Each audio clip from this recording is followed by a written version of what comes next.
Welcome to Norse Mythology, the unofficial guide. It's unofficial because I'm neither a credentialed academic nor a time-traveling medieval Norse pagan, but I deal with this material directly from the sources, interpreted through the lens of the experts and their opinions. If you're looking for depth and detail in a simple and accessible way, then you're in the right place.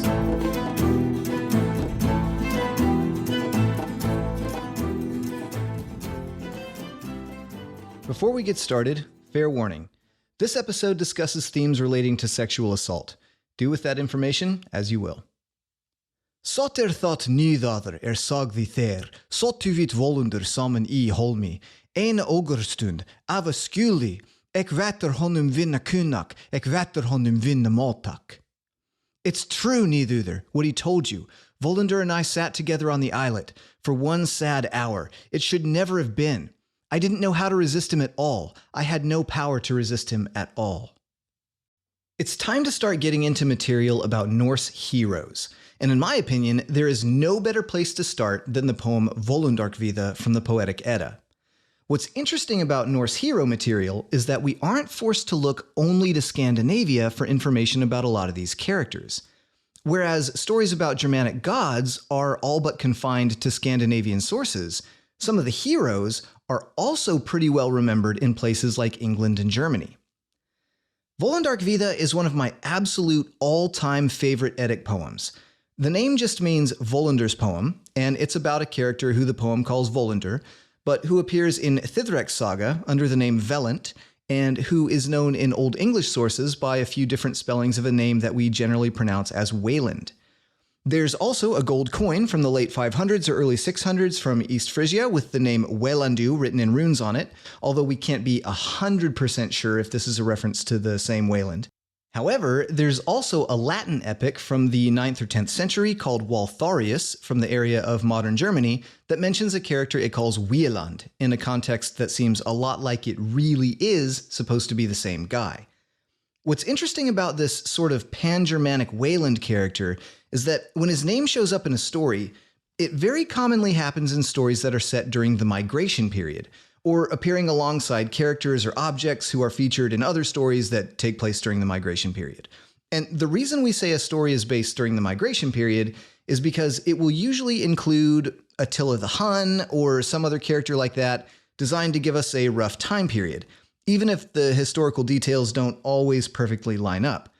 But the fact that this particular character appears to be so widely known is decent evidence that his legend probably arose around that time, or at some point earlier than the Viking Age, even though the poem we'll be focusing on today appears to be a Viking Age poem. But we can talk more about history and the dating of poetry later. It'll be more interesting after we tell the actual story. So let's just get straight into it. Völundarkviða begins with three brothers who are the sons of a king of the Sami people. The Sami, of course, are a Uralic language-speaking people inhabiting the area of northern Scandinavia. They were called the Finnar in Old Norse and were usually thought of as being weird, magical foreigners in Norse material. In this case, our three Sami princes are named Slagfidr, Egil, who is not the same Egil from Egil's saga, and Völundar. Now, these three guys like to hunt. And as the story begins, they're sort of wandering around on skis in the snow, hunting for wild animals, until they come to a place called Ulfdalir, which means wolf dales, and which must be relatively far from home because they actually take the time to stop and build themselves a house here near a lake called Ulfsjar, or Wolfsea, and decide to stay put for a while. One morning, they look down to the lake shore and notice three beautiful young women spinning linen there. Laying on the shore beside these women are three optarhamir, three swan skins, revealing that these three women are actually valkyries. As I've mentioned before, valkyries are often human women, and this is a perfect example of that concept. Two of these valkyries are daughters of a king named Hlodver, which looks like a Norsification of the Frankish name Hlodawech, and the third is a daughter of a king named Kjor from a place called Valand, which is the Old Norse word for Gaul, making Kjor a very likely reference to Caesar. So everyone involved here is of noble birth. The story is taking place somewhere probably in the northern half of modern-day Sweden at a house built by three sons of a Sami king who have just come upon a group of three valkyries who are also daughters of kings, but are all from the south in continental Europe. The two probably Frankish women are named Hlaðgudr the Swan-White and Hervor the Foreign Being, or maybe Hervor the All-Wise, depending on whether a certain vowel here is supposed to be long or short. It's kind of unclear. The Gaulish woman is named Olrun. This version of the story glosses over the meeting between the men and the women, but it explains to us that the brothers Egil and Slagfidr end up marrying Olrun and Hlaðgudr the Swan-White, and Völundar marries Hervor the Foreign Being, and the 6 of them end up sharing this house together in Wolfdales for the next 7 years. In the 8th year, the Valkyries start, quote, yearning, and then, of course, with 9 being the number used for everything in Germanic mythology, in the 9th year, quote, need parted them, end quote. The women leave their husbands in Wolfdales apparently without so much as a warning or a goodbye, and fly back to dark forests in the south, either to undergo their own fate or to fulfill fate, depending on how you read it. But in either case, they seem to have flown off to go do what Valkyries do, specifically determining who dies in battle so that those warriors can be taken to Valhall. The brothers come home from hunting and are surprised to find their house empty. They look around for a bit, can't find their wives anywhere, and realize the women are missing. Egil skis off to the east somewhere to look for Olrun, which is a little weird since none of these women are from the east, and Slagfidr heads south in search of Swan-White. But Völundar stays behind with a different plan. He breaks out the smithing tools and starts forging a bunch of golden rings that he can give to his wife in case she ever decides to come back. Whether these are arm rings or finger rings is never stated clearly, but Edward Pettit sees some small clues that might indicate arm rings featuring a snake motif. So let's go with that for now.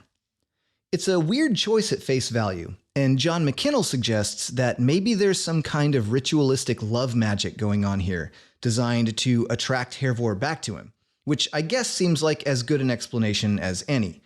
But either way, here we get an introduction to Völundar's real talent, smithing. Everywhere this character shows up in the ancient Germanic record, he's forging tools or rings or armor or weapons, and you'll often hear him referred to as Wayland the Smith in a broad Germanic sense, because this is his job in every story. And it's around this point in our story where we learn something else about Völundar. He's an elf. This claim is reiterated in 2 stanzas, both in stanza 13 and 32, so it's not just a throwaway line. And I've avoided talking too much about elves on the show so far, specifically because it really isn't clear exactly what constitutes an elf in Norse mythology. Here we have a human man who falls into this category, but we aren't ever told why. Although it's worth noting that in Þáttr saga, his ancestors include a king, a mermaid, and a Jotun, so it's possible the author of Völundarkviða had the context of some kind of supernatural ancestry in his mind here as well. Þáttr saga doesn't name any of Völundar's ancestors as elves themselves, but it does mention that he was apprenticed by 2 dwarf smiths, and we've talked before about how the prose Edda seems to use the phrase dark elf as a synonym for dwarf. But whatever the case, Völundar in this context is both the son of a Sami king and an elf, and his smithing abilities appear to be widely renowned. Völundar is at least renowned enough that when a Swedish king called Nidudr hears about Völundar living in this house up in Wolfdales, he sends a retinue of armored men up there sneakily by night to capture him. When Nidudr's men arrive, Völundar is out hunting, which is something you need to do pretty frequently to survive the winter all by yourself in the early medieval period, and the men go inside the house to have a look around. What they find are all the gold rings Völundar has been making. There are actually 700 of them, all strung up on a bast rope, which is a rope made from the flexible inner fiber of tree bark, that runs the whole length of the hall inside. The soldiers take the rings down to examine them, and then put them all back, all except for one, and then they head back out to hide somewhere and wait for Völundar to return.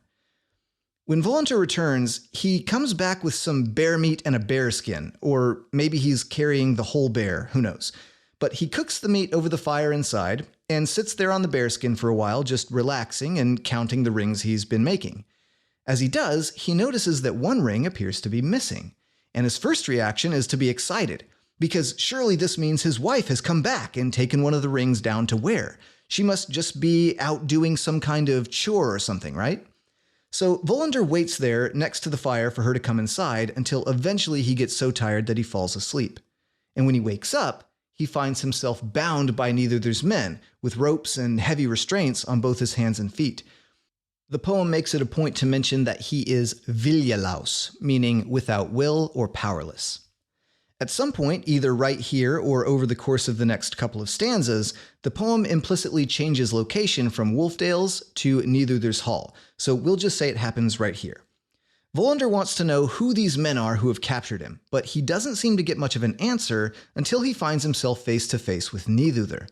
And it's at this point where Völundar must finally realize that Nidudr has sent these other men to capture him and bring him back to the king's hall. Nidudr starts off by asking Völundar how exactly he got his hands on all this gold in Wolfdales that really must belong to Nidudr. Völundar replies with some weird references to the story of the gold hoard owned by the dragon Fafnir, who was slain by Sigurd, which Larrington interprets as Völundar explaining that his gold does not belong to Nidudr and is also not taken from Fafnir's legendary hoard. In fact, he and his brothers and their wives had all sorts of riches when they were living together, he says.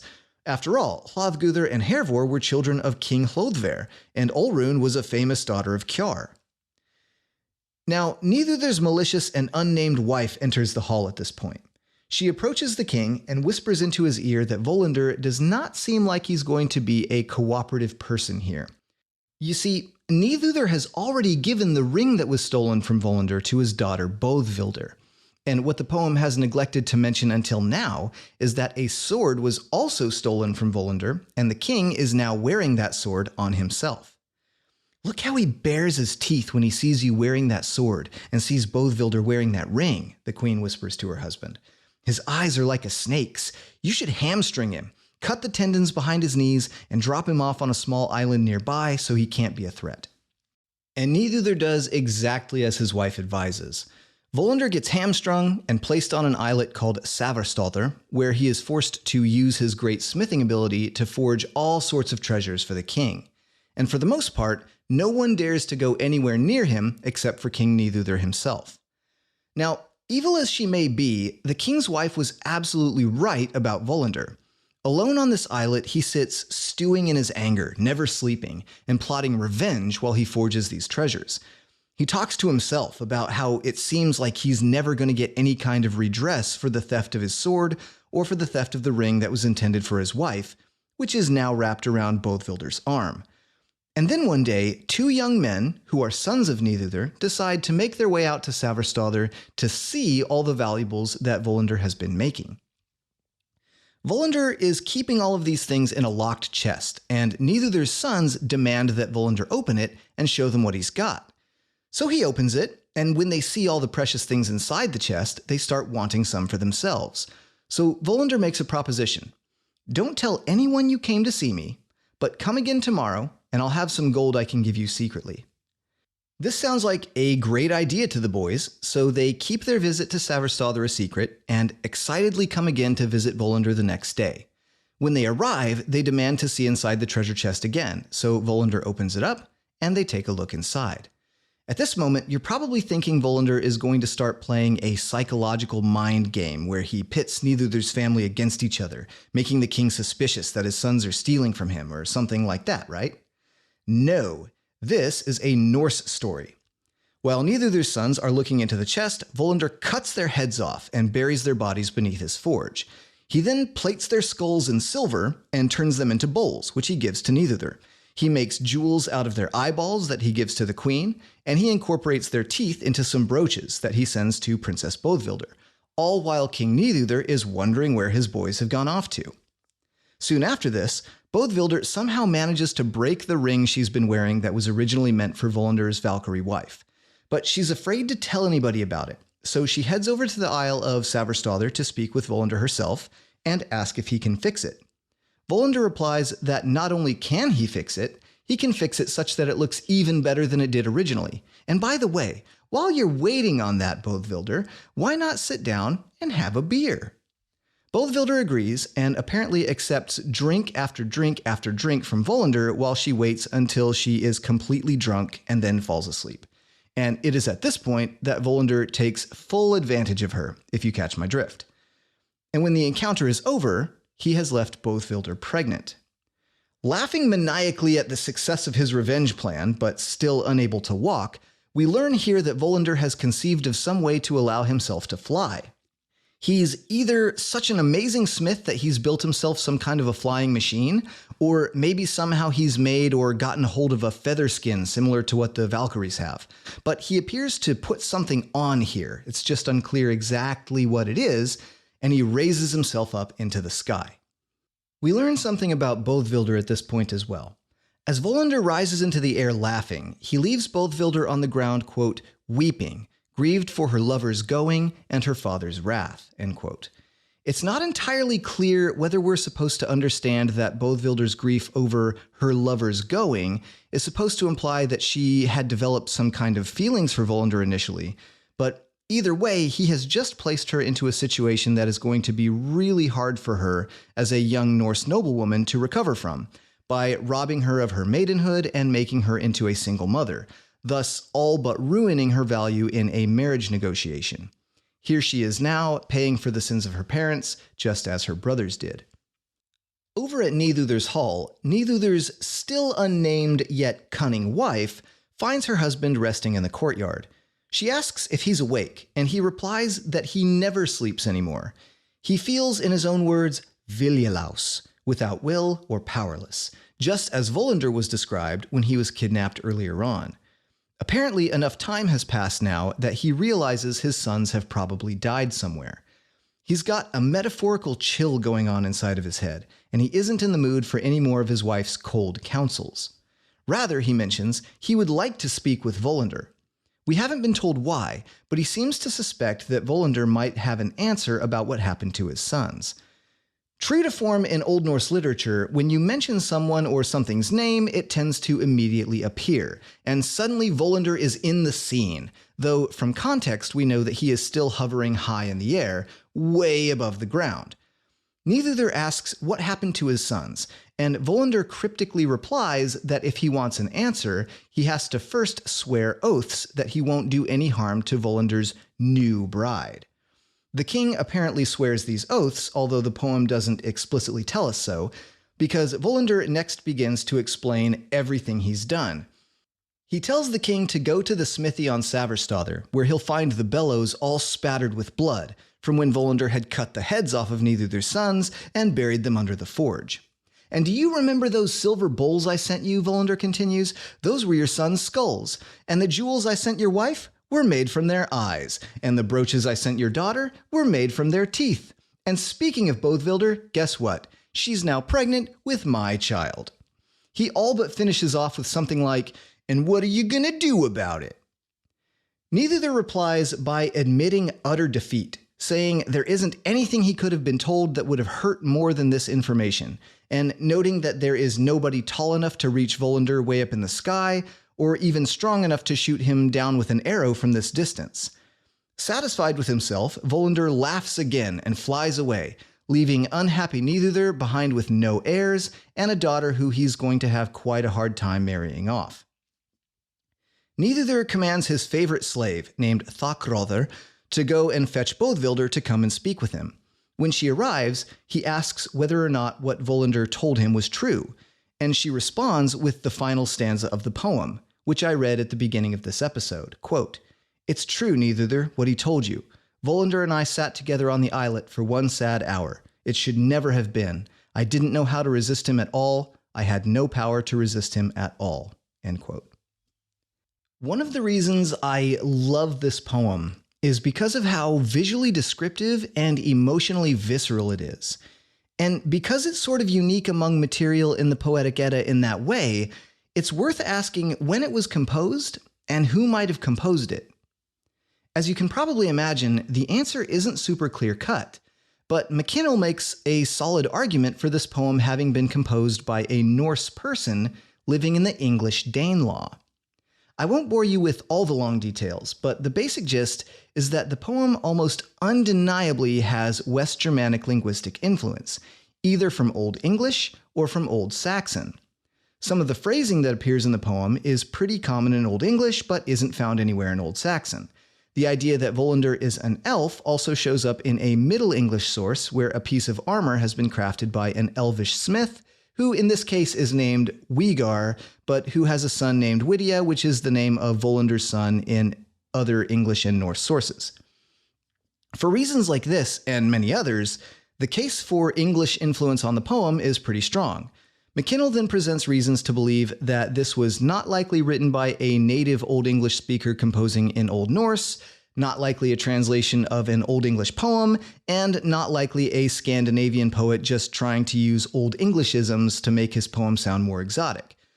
The only other option, he asserts, is that it was likely composed in a dialect area that was influenced by Old English, and thus the obvious choice is the Danelaw in England, which was an area of North and Central England that was heavily settled by Scandinavian immigrants between 865 and 964 AD.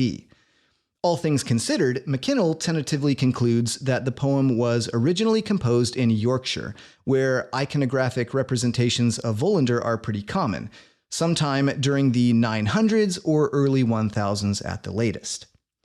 On that note, let's talk about this Wayland character in England as well, because he seems to be someone that the Anglo-Saxons were pretty interested in themselves. There's a poem in the Exeter book, probably from the late 10th century, called Deor, that deals with the subject of a poet having been basically fired and replaced by his lord. The poet makes mention of the trials that have been experienced by various figures from Germanic legend, and notes that just as those events have come and gone, so will his own troubles pass away as well. Here are the first two stanzas of Deor in my own translation.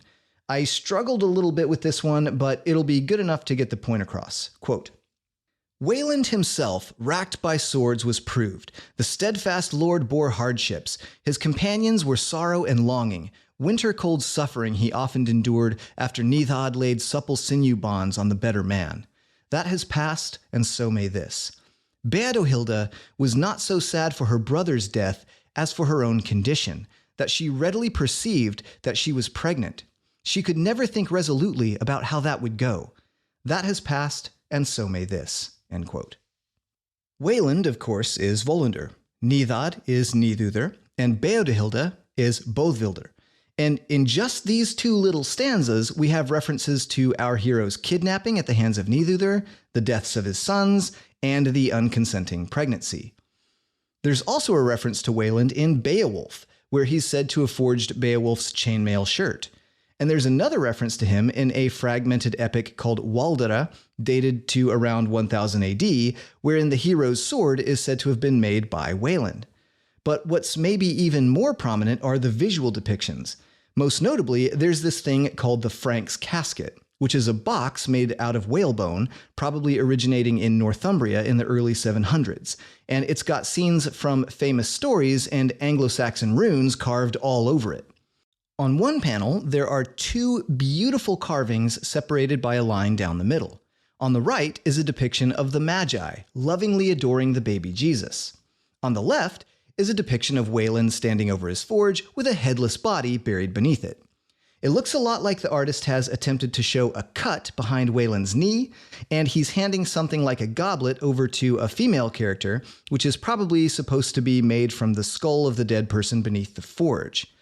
But there are hints in the Frank's casket depiction that there might be more to the story than we read in Völundarkviða. Specifically, on the rightmost edge of the image, there's another guy who appears to be holding some dead birds. As it turns out, Völundarkviða isn't our only source for the story in Norse material. There's also a very long story called Þáttr Saga, which I've already mentioned, containing a section called Velents þáttr smiðs, where some of the names used for the characters clue us into the idea that this version was probably borrowed from some long-lost Low German sources. In this case, the protagonist's name is Velent, for example, and in fact, there's this really fascinating little line in there that says, Velent in ágæti smiðr varingjar kall Völund, which means Velent, the excellent smith, whom the Varangians call Völundr. Now, Velents þáttr smiðs is not an early version of the story.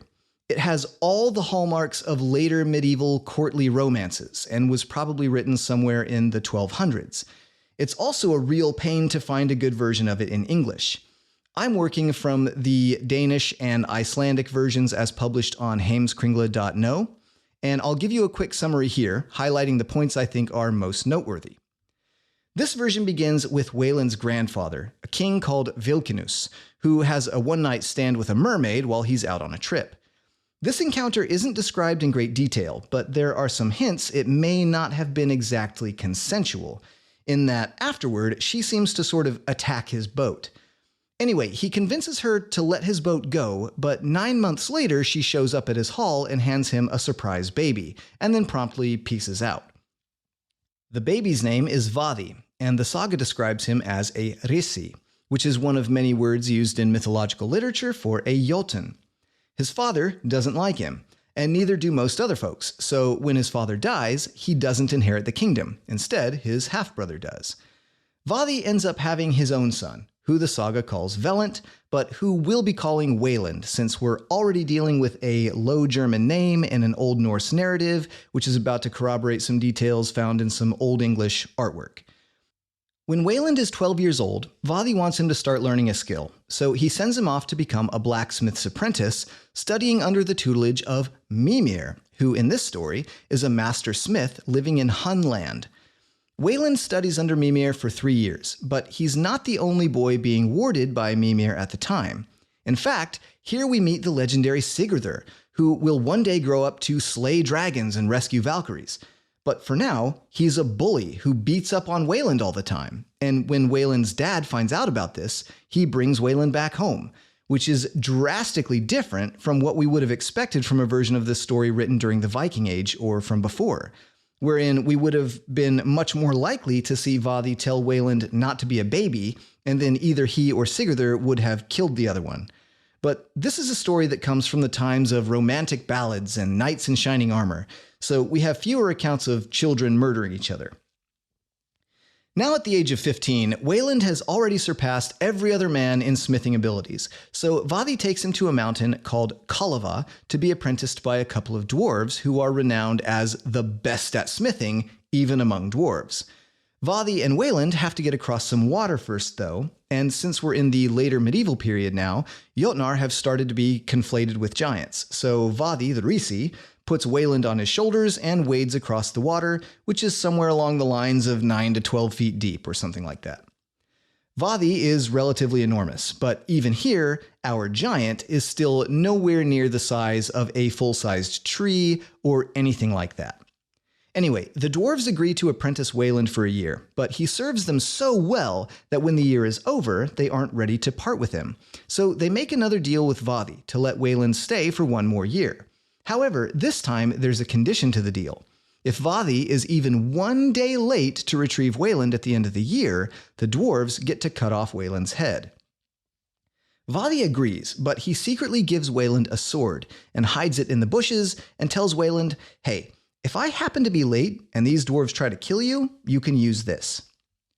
When the second year ends, Vadi actually makes sure he's there a few days early to retrieve his son. But since the dwarves haven't opened up the mountain yet, he falls asleep waiting there on the mountainside when, lo and behold, there just so happens to be an earthquake and a landslide that kills him. So when the appointed day arrives, Wayland goes outside the mountain to greet his father, who isn't there. Realizing his life is now on the line, Wayland retrieves the hidden sword from the bushes, kills the dwarves, takes all their gold and silver, as well as a horse, and heads off for home. When he reaches the water, he doesn't have his gigantic dad to carry him across this time, so Wayland cuts down a tree and makes a boat out of it and heads out into the sea. When his boat finally hits land 18 days later, Wayland finds himself in Jutland, within a kingdom ruled by a guy named Nidhungr, which is this story's version of Nidhúðr. But in this case, Nidhungr welcomes Wayland into his kingdom and gives him a job as a table waiter in his own hall. While he's working there, an episode happens where he accidentally loses one of the king's knives, so he sneaks into the forge owned by the king's appointed smith and secretly makes a new one that turns out to be better than all the other knives, and this results in Wayland and the king's current blacksmith, whose name is Amelius, getting into a contest to the death to see who can forge the best item. Wayland is charged with making a sword, Amelius is charged with making some armor, and Nidhungr builds Wayland his own workshop to work in. At this point, some more courtly antics ensue, where Wayland's smithing tools are stolen by someone whose name Wayland doesn't know, and the king gets mad because Wayland isn't making any progress, but then Wayland paints a picture that perfectly resembles the guy who stole his tools, and then the king recognizes the guy and forces him to give them back, and then Wayland can finally get to work. And over the course of the next few weeks, Wayland finally makes 3 swords, and shows each one to the king. Each time, Nidhungr is more excited than the last, and each time, Wayland and the king head out to a stream and prove how awesome each sword is by jamming it down into the water and then tossing a felt pillow into the river just upstream. Each time, the force of the water gently carrying the pillow to the edge of the blade is enough to shear it right in half. And finally, after the 3rd sword, Wayland is satisfied with what he's made. Meanwhile, the other smith, Amelius, has forged some armor that he considers to be impenetrable. He puts on the armor, struts around bragging about how awesome it is, and invites Wayland to strike him with the sword. Wayland obliges and cuts Amelius clean in half, right through the armor. The king now very much wants the sword Wayland has made, but Wayland says he has to take it back to the smithy and clean it first and fit it with a sheath and all that stuff before he can give it to the king. He takes it back home, gives the sword a name, which is maiming, and then hides it away for himself.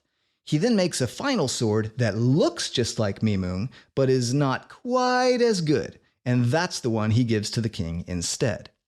Wayland, of course, inherits Amelius's smithing job and starts making all kinds of cool stuff for King Nidhungr, and becomes famous all over the land for his talents. One day, a foreign army invades the kingdom, and Nidhungr goes out to battle against them, but he forgets to bring with him a family heirloom called the Victory Stone that carries with it a superstition that whoever brings it with them to battle will never lose. The problem is that the battle is coming up really soon, and there doesn't seem to be enough time to go back to the palace and fetch the stone. So Nidhungr offers his daughter's hand in marriage and a 1/3 of the kingdom to anyone who can bring the Victory Stone back in time for the battle, and wouldn't you know it, only Wayland volunteers. Of course, Wayland is able to do what nobody else can do, and he's on his way back to the king's tent with the Victory Stone in hand when he is met by the king's best friend and his entourage. The king's friend demands Wayland give him the stone so he can take credit for fetching it, but Wayland, of course, refuses. So these guys all try to kill him, but Wayland unsheaths maiming and kills them all instead. He rides to the king's tent, and he gives the king the Victory Stone and explains the situation. But the king is furious that Wayland has killed his best friend, so rather than giving him his daughter's hand in marriage and a 1/3 of the kingdom, he banishes him. But since he now has the Victory Stone, he obtains victory in battle that day. Wayland is angry over being cheated out of what the king promised, so he sneaks into the king's kitchen in disguise and volunteers to help the cook. And wouldn't you know it, the cook has never had such a good helper in the kitchen. Wayland uses his supernatural craftsmanship to essentially enchant the king's daughter's food, so that when she eats it, she will want nothing more than to have him as a husband. But it turns out the king's daughter, who is unnamed in this story by the way, but we'll continue to call her Bothvilder since that was her name in Völundarkviða, she has a magic knife made by dwarves that sings whenever it cuts into food that is unsafe. Wayland knows this, and he tries to replace her magic knife with an identical-looking normal knife. But when the normal knife fails to sing when cutting raw meat, Wayland is discovered.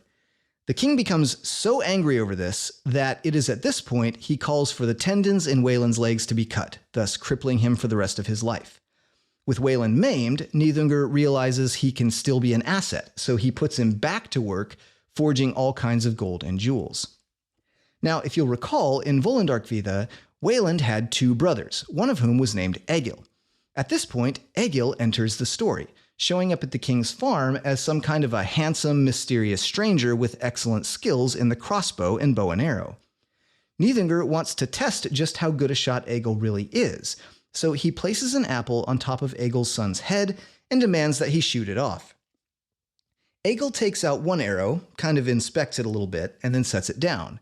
He then takes out another arrow, aims it, and deftly shoots it right through the apple without hurting his son. This amazes everyone, and when Nidhungr asks why Egil got out 2 arrows, Egil says, well, if by some unfortunate circumstance I had accidentally shot my son, that other arrow was going to be for you.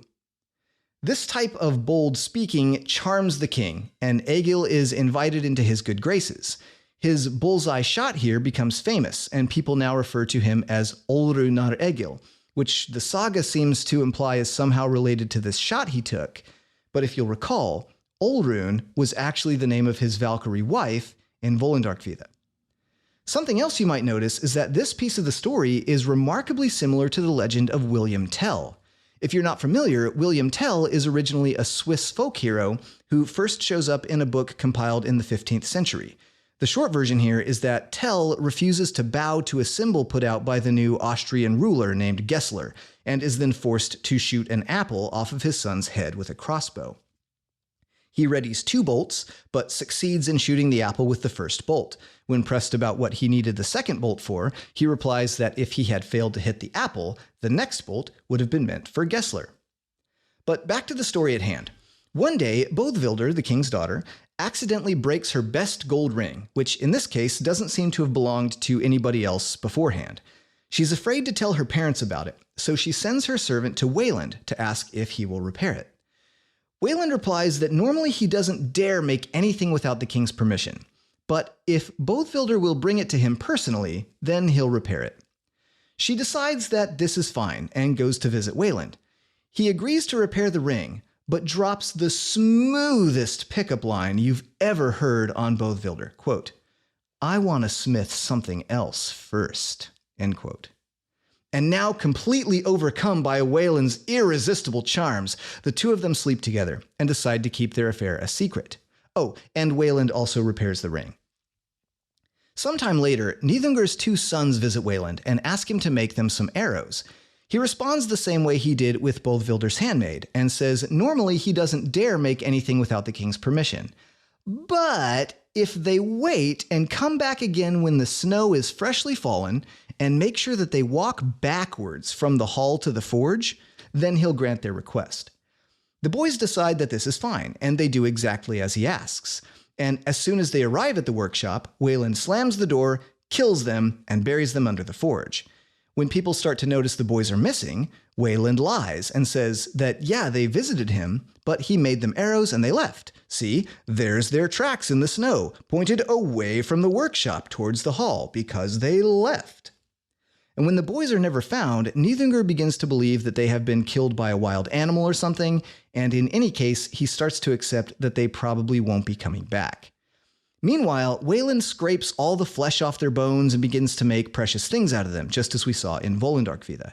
In this case, he makes bowls from their skulls and all sorts of things like knife handles and flutes and candlesticks and whatnot from the rest of their bones, and he sends all these things to the king. At this point, Wayland's revenge is essentially complete. He's killed Nidhungr's sons and impregnated his daughter, and it's time to make his escape. And this is where things get interesting, as this 13th century courtly drama originating in Low German-speaking Europe starts getting into some details that are featured on an English whalebone box from the early 700s. Wayland asks his brother Egil to bring him some feathers, so Egil, who you'll recall is amazing with a bow, goes out into the woods to hunt birds. He kills a bunch of them, removes their feathers, and then brings them back to Wayland, who makes them into a feather suit that, when completed, makes him look kind of like an ostrich. He asks Egil to take it for a test drive out in a mountain gorge, and it goes pretty well, but there are some imperfections, and Egil sort of crash lands, although he isn't seriously hurt. Wayland makes a few tweaks and then sends for Bothvildur so he can explain to her his plan. In this version of the story, the author wants to give us a happy romantic ending, so Wayland and Bothvildur both swear to be faithful to each other even though they're about to part, and Wayland tells Bothvildur that if she ends up giving birth to a son, there are some weapons hidden away that Wayland has made for him, and he gives her a clue as to where they can be found. Wayland then takes a sack full of the blood of Nidhungr's sons and straps it under his left arm. He tells Egil, check it out, I have this sack of blood here. If you end up being forced to shoot at me, just shoot me in this blood sack. So finally Wayland puts on the feather suit and flies up to the highest tower of the king's palace and shouts down to the king, "I am out of here, sucker," he yells. "But before I go, you should know that I impregnated your daughter and murdered your sons. You can find their bones in all those bowls and things I sent you."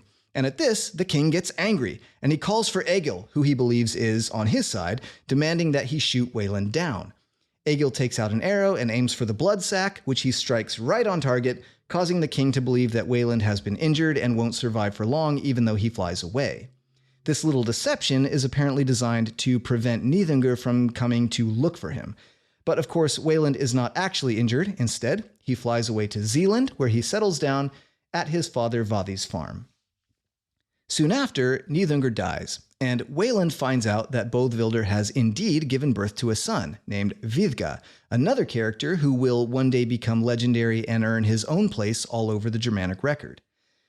Wayland travels back to Jutland, where a third son of Nidhungr, named Otvin, who we are just now learning about, has inherited the kingdom. Unlike his father, Otvin is a super friendly guy and wants to make peace with Wayland, so he sells him a piece of land and allows him to finally marry Boðvildur. Wayland eventually returns home to Zealand with his wife and 3-year-old son, having made friends with King Otvin and having been gifted all sorts of money and treasure to live out a happy, long life in fame and renown for all his deeds and inventions. What's interesting about this version in Þiðreks Saga is that it gives us a picture of just how much one of these stories can change over time, but also what sorts of points were important enough to the identity of the story that they were able to be retained over hundreds of years and hundreds of miles.